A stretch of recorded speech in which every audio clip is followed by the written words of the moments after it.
Papers, विषय गृह विज्ञान, पेपर द्वितीय मानव विकास। और आज का हमारा टॉपिक है गर्भकालीन विकास को प्रभावित करने वाले कारक। आज हम लोग उसके बारे में विस्तृत अध्ययन करेंगे। चलिए आगे बढ़ते हैं।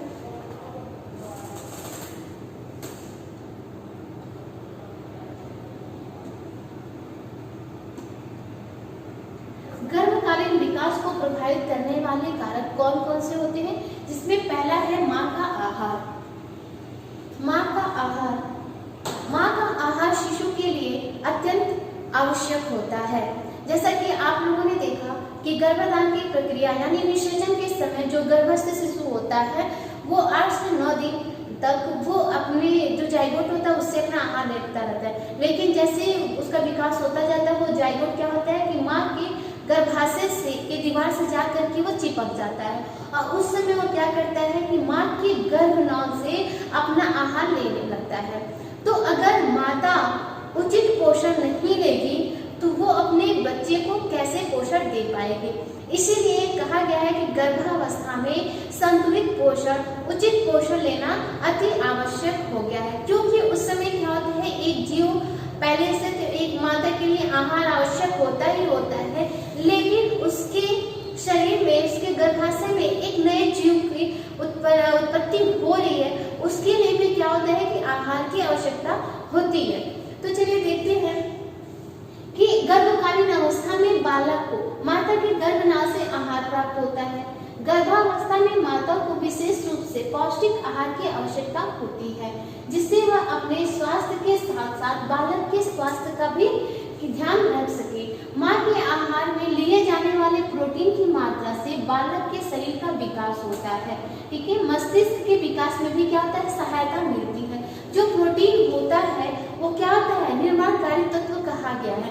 प्रोटीन से ही उसके शरीर का विकास होता है। शरीर के विकास में जैसे कि शरीर के अंगों का विकास होना, हड्डियों का विकास होना, इन सब चीजों के लिए क्या होता है, हड्डियों के विकास के लिए कैल्शियम की आवश्यकता होती है, विटामिन डी की आवश्यकता होती है, विटामिन ए उसकी आंखों की रोशनी के लिए होती है, प्रोटीन उसके संपूर्ण शरीर के लिए होती है। ठीक है, ये सब आवश्यकता होती है, उसके विकास में सहायता करती है पोषक तत्व। ठीक है, हैबनर ने अपने एक अध्ययन में देखा कि उपयुक्त आहार की कमी से गर्भस्थ शिशु में अनेक दोष उत्पन्न हो जाते हैं। प्रोटीन की कमी से दुर्बलता की संभावना रहती है।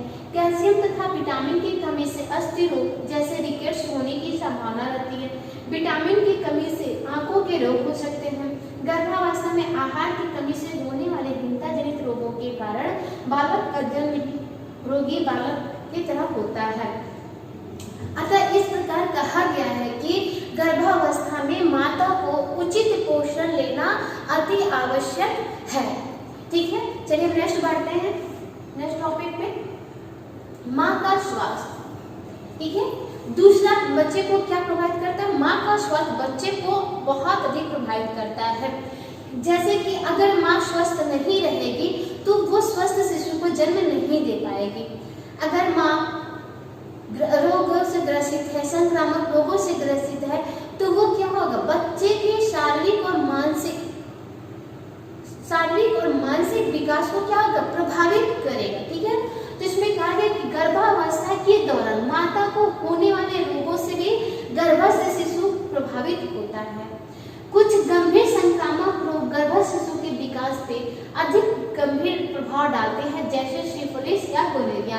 ये एक शिशु संबंधित या यौन रोग कहा जाता है। ये क्या होता है, इनके कारण बालक में अंधापन, बहरापन, मानसिक दुर्बलता या अन्य कोई क्रियात्मक विकार उत्पन्न हो सकते हैं।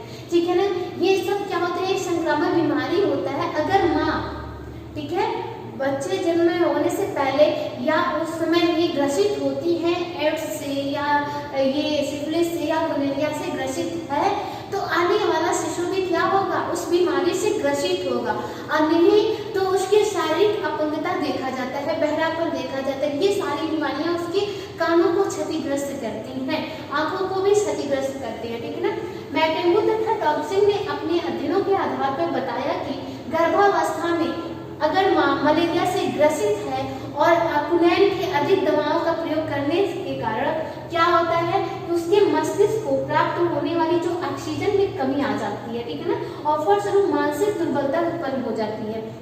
जैसे कि अगर देखा जाए माँ अगर मलेरिया से ग्रसित है और उस समय मलेरिया में वो कुनैन की दवा अधिक ले रही है, तो वो क्या करता है, जो बच्चा होता है उसकी मानसिक, ठीक है ना, मानसिक क्षति पहुंचाती है और उसके मस्तिष्क में ऑक्सीजन की कमी को क्या होती है, अवरुद्ध कर देती है, कमी आ जाती है ऑक्सीजन की, ठीक है ना।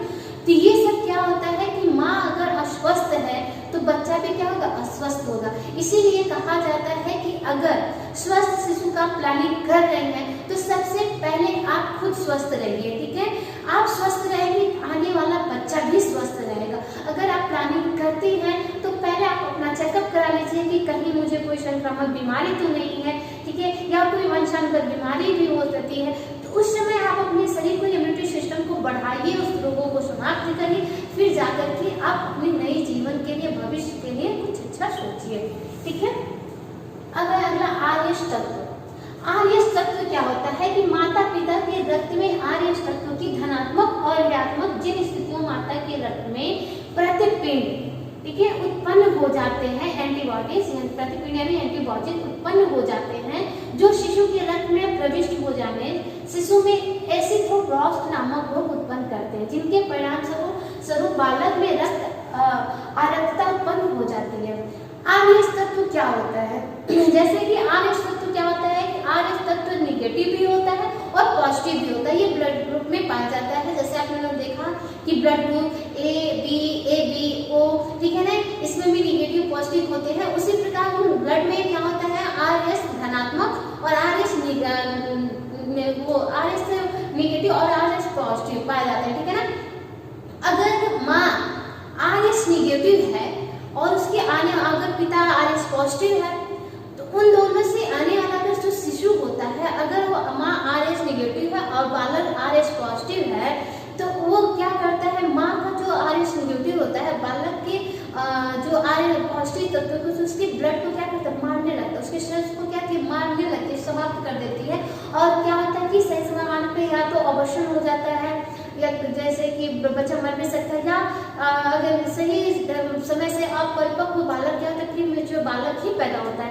इसीलिए कहा जाता है कि जब जांच होती है तो सबसे पहले गर्भस्थ माँ जब जाती है चेकअप के लिए, तो उसका क्या होता है, ब्लड ग्रुप चेक किया जाता है, ठीक है ना, कि माँ आरएस निगेटिव है या आरएस पॉजिटिव है, या बच्चा जो गर्भ में है वो आरएस पॉजिटिव है या निगेटिव है, ठीक है। तो अगर आरएस दोनों बच्चे और माँ का सामान्य रहता है तो बालक को कोई खतरा नहीं रहता। लेकिन अगर माँ निगेटिव है और बालक क्या है, पॉजिटिव है, तो इसमें क्या होता है कि बालक खतरा आ सकता है। अगर उसको किसी चिकित्सा या दवाओं के माध्यम से अगर उसको समाप्त भी कर दिया जाता है, उसके ब्लड को छांट करके, ठीक है ना, उसको सही किया जाता है, शुद्ध किया जा सकता है, तो क्या होता है कि कुछ समय आने पे बच्चा हो सकता है अपरिपक्व जन्म हो, या उसकी कोई शारीरिक अपंगता देखा जा सकता हो, या कुछ समय बीतने के बाद से उस बालक की मृत्यु भी हो सकती है, ठीक है। ये आरएस तत्व क्या होता है, बालक के मतलब गर्भकालीन विकास को भी क्या होता है, प्रभावित करता है। चलिए नेक्स्ट देखते हैं, माँ की मद्यपान या धूम्रपान की आदतें, ठीक है। माँ की मद्यपान या धूम्रपान की आदतें इस फिगर में देखिए, ठीक है ना। अगर माँ धूम्रपान कर रही है तो बच्चे को ऑक्सीजन यानी सांस लेने में क्या होती है, कठिनाइयां होती हैं, बच्चा सांस नहीं ले पाता है, वो घबराता है। और कभी कभी देखा जाता है कि बच्चा घबराने के बाद से या तो उसकी श्वसन तंत्रिकाएं होती हैं कि खराब होती हैं, या सांस लेने में कोई दिक्कत होती है, तो बच्चा मर भी सकता है, या उसके फेफड़े संबंधी कोई संक्रामक बीमारी भी हो सकती है, ठीक है। तो ये माँ को भी क्या किया जाता है कि माँ के मद्यपान या धूम्रपान की आदतें भी बालक को क्या करती है, विकास में प्रभावित करती हैं। जैसे कि माँ के अत्यधिक मद्यपान से गर्भस्थ शिशु में बेचैनी और क्रियाशीलता में वृद्धि होती है। एक अध्ययन में सोनटैंग ने देखा कि गर्भावस्था के दौरान अत्यधिक धूम्रपान से गर्भस्थ शिशु के हृदय की धड़कन बढ़ जाती है। अत्यधिक धूम्रपान और मद्यपान के फलस्वरूप अपरिपक्व शिशु का जन्म होने की संभावना भी रहती है, ठीक है ना। आपने देखा पश्चात शैलियों में, विदेशों में या भारतीय में कुछ महिलाएं क्या होती है, नशीली पदार्थों का सेवन करने लगती है, ठीक है। या तो वो दवा हो, या आप मद्यपान या शराब या नशीली कोई सिगरेट वगैरह लेती हैं, तो उससे जो गर्भस्थ बेचैनी और घबराहट होती है। अधिक बेचैनी और घबराहट से भी क्या होता है, वो बच्चा उसके विकास को प्रभावित करता है, सांस लेने में दिक्कत होती है। बच्चा कभी कभी क्या होता है, अधिक घबराने से या बेचैनी से उसकी मृत्यु भी हो जाती है। ठीक है, तो माँ को क्या करना चाहिए कि गर्भस्थ शिशु के जब आता है माँ के पेट में, अगर किसी नवजात शिशु का आरोपण हो रहा है तो उस समय उसको या तो पिता के संपर्क में ही नहीं आना चाहिए, जहाँ पे अधिक ये धूम्रपान या नशीली चीजें से अधिक धुएं से उससे दूर रहना चाहिए। अपने खुद अगर वो नशीला पदार्थ लेती है तो उस समय बिल्कुल नहीं लेना चाहिए, क्योंकि आने वाले शिशु को भी क्या होती है, दिक्कतें होती है, बेचैनियां होती हैं, या वो अपरिपक्व जन्म लेता है या किसी शारीरिक अपंगता का वो पैदा हो सकता है। इसीलिए उस समय भी ये माता को ये नशीली चीजों से दूर रहना चाहिए और ये क्या नशीली चीजों से दूर होते हुए अपने स्वस्थ शिशु का जन्म देना चाहिए। ठीक है ना, ये नशीली चीजें भी क्या होता है कि बालक के विकास को प्रभावित करता है। दूसरा है माँ का संवेगात्मक अनुभूतियां। ठीक है, माँ की संवेगात्मक अनुभूतियां भी बालक को प्रभावित करती है, बालक के विकास को क्या करती है, प्रभावित करती है। जैसे कि अगर कोई माँ है, ठीक है, एग्जाम्पल देखिए, अगर कोई माँ है वो कल्पना से परे सोच लेती है कि मेरा बालक गोरा होगा, लंबा होगा, ये मैं इसको दूध की तरह गोरा करूंगी, ये करूंगी, लेकिन अगर बच्चा जब जन्म लेता है बिल्कुल अपोजिट होता है तो वो क्या करती है, उनके मन में एक हीन भावना आ जाती है और उस बच्चे का सही से विकास नहीं करती है, तो भी बालक के विकास क्या प्रभावित होता है।